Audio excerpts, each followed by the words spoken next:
Okay, hey, train your plants every day. George Cove coming at you from the STEM lab. So, I wanted to do a video tutorial. This one kind of goes with my resume files and, what I do for STEM mechanics and stuff like that. And some, I don't know exactly what the word for it is, some future sighting, I guess is the best way to do it. Some planning, some blueprinting for my own kind of models and things like that. So again, what you may know about me is I'm S.W.A.G Incorporated. Um, that's the model, anyways. And again, that's not just rock. That's everything. So a lot of STEM is universal field theory stuff, and the math behind that's really good and great. But when you actually want to go into the making money game, and you want to do this through fields that aren't prize money for mathematics or in experimental physics or something high, super, extremely difficult marketing aspects of it in that regards, you're always switching it over to your resume. And a lot of that's going to be based in machining, mechanics, and engineering, um, management, safety. Those are your big games. Those are your big cornerstones that you can really rely on heavily, to really build you a good structure and any kind of business model that you want to choose and things like that. But for me personally, um, I'm a wild horse and I like to bounce around. So for me, it's always been kind of my backlog model. I've got a lot of job experiences, landscaping, carpentry, woodworking factories, stone, plumbing, electricity, handyman stuff. Some small extermination deals. Just kind of life skills you pick up during the living out here in the sticks. How to catch critters and stuff like that. So, I get a lot of that in there. But, all of that kind of stuff comes in it, even a little bit of the food industry and stuff like that. STEM is one of those things that really kind of gives you a huge advantage once you rip away whatever heading comes with that. When you work in food, service, or customer service, or any kind of game like that, behind the counter at a country store or whatever, there's still efficiency and management and all those things that kind of has to go in your prep work, and you have to engineer all those little things that you got to do. So that's really cool that I have those backlogs, that I have those in my resume, that I can kind of walk into any general place and kind of be able to support, from the ground stand of a really good worker. And I usually can call that the IMA program or the IMA S.W.A.G Incorporated system. It's a STEM model that says, military acronym is IMA. The acronym itself doesn't really have a word that goes to it, but IMA. And it doesn't matter what you do beyond that point. You are a fill in the blank. You're going to be utilizing the note breaking system, the engineered models of techniques and systems, and entanglement models of time systems for the day when you switch things out. Obviously, there's some things in a given year or a given month or a given arrangement of orders that come in for certain companies and what have you that sub change the standard course of events. Each of them, once you give yourself a master blueprint, or a better way to describe that is over time experience. You can just adapt to things. You know how to. A good crew guy would just be able to switch out. Would just be able to know the floor change, the pallet setups, the if you're at McDonald's, what kind of food systems are going to change because this thing is on sale or what have you, or we got a special on the order, or whatever the game may be. And well, for me personally, we'll cut out some of those things. I'm not really into the bar rescue or restaurant rescue game. I'm more personally into industrial factory settings. Um, that's where it's really physically demanding. There's a lot of machining systems. Usually they're a little bit. They have what I like to call overburden problems, with shovel work and cleanup games and things like that, where you got to come into a place and develop the system, develop the maintenance regimen for them. Usually, I'm looking for places with high turnover rates, um, high safety standards, um, huge production values, things like that, where you kind of add those things together. And usually, what I find is it's based in keeping crew, um, and again, their training and maintenance system to why machines are failing, and developing that. And what I find most relative, what I find to be the biggest thing that I would do to a system is you have to be the ground guy. You have to start at the bottom from every position and work your way up. It's skilled and experience over other things that will allow you to develop those things quickly, and enthusiasm for those that idea. That I get the enthusiasm because it's my business model, so I take that shit seriously. It's not just a job for me. But the biggest fundamental feature that I do there is I develop a training system and regimental law model to each individual system.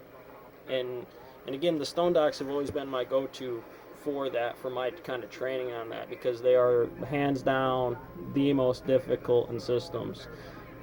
Um, the only thing that has more faculties to that is something like a computer, um, building computer chips or something like that, where you can have a machine do multiple different systems and based of orders that change that out. But it's a lot cleaner, and we gain a lot from that cleanliness and how easy it is to switch over. Where the docks, they don't have that. Um, the rock you bring in is going to be different. How you have to then base the yard and how that orients to the wall you're working, and things like that change very quickly, and you have to be able to adapt to those things on the fly. So anything away from those kinds of models are usually fairly easy to adapt to.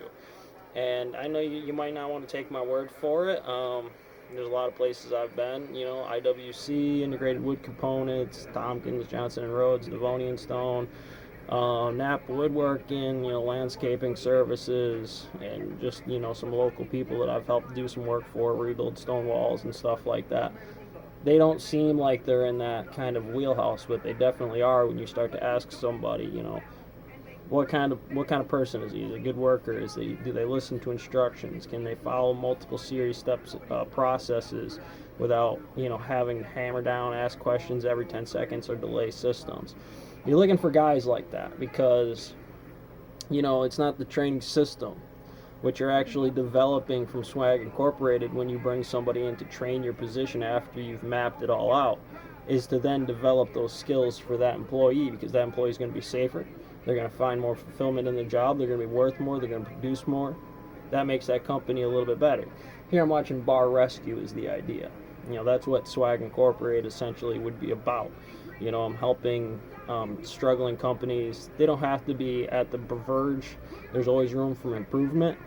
But it's hard to walk into a very successful, well-rounded company that really doesn't have any struggles or stripes or mechanical systems or machining training programs that are really bulletproof and be able to do anything more than just be a laborer for them. The goal there is to make sure any business I would get involved with is going to succeed, and it goes from the point of being honest with them. Is it worth your time to stay in here and do these things, by understanding the skills and the resources, by doing legwork on my time off, because this is not necessarily a job position, it's commission, it's a consultant position, it's one of those things, but I actually do physical labor in this. It's just important to me that I do physical labor.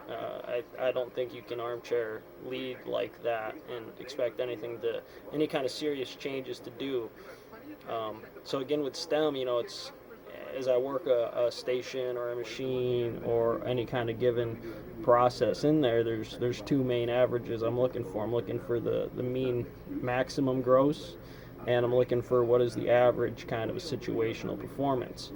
Um, so it's always easier to go for the max out front and develop your average. So over a certain amount of time, 6 months or so, you can actually say, there might be some segues between processes, but I can learn what the maximum percentage of that is without burning a guy out, without totally crippling that crew.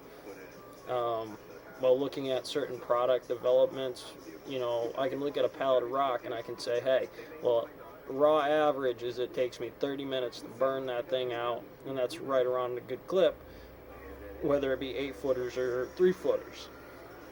To actually work that process might take me much longer given how much separation I have. So you round out those numbers and you're looking at it and you're grading things, you're developing a training system inside of that which tells you which divergent system you're actually going to wind up taking, each of which lays to a training program.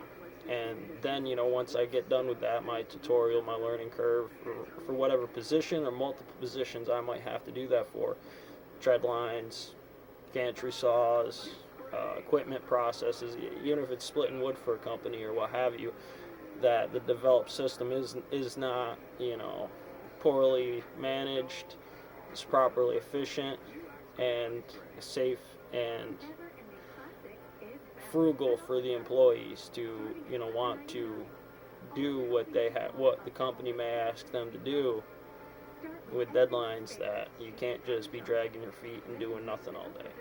I'm not saying that's, been a fundamental feature of a lot of places I work, but it certainly is. Sometimes you got to let employees go. Sometimes you have to, do certain things, and I totally understand that. But a lot of the times I look at places with high turnover rates, and I can't always say that that's the fundamental number. That, more than often it's usually a training failure on management. And I know there's a lot going on.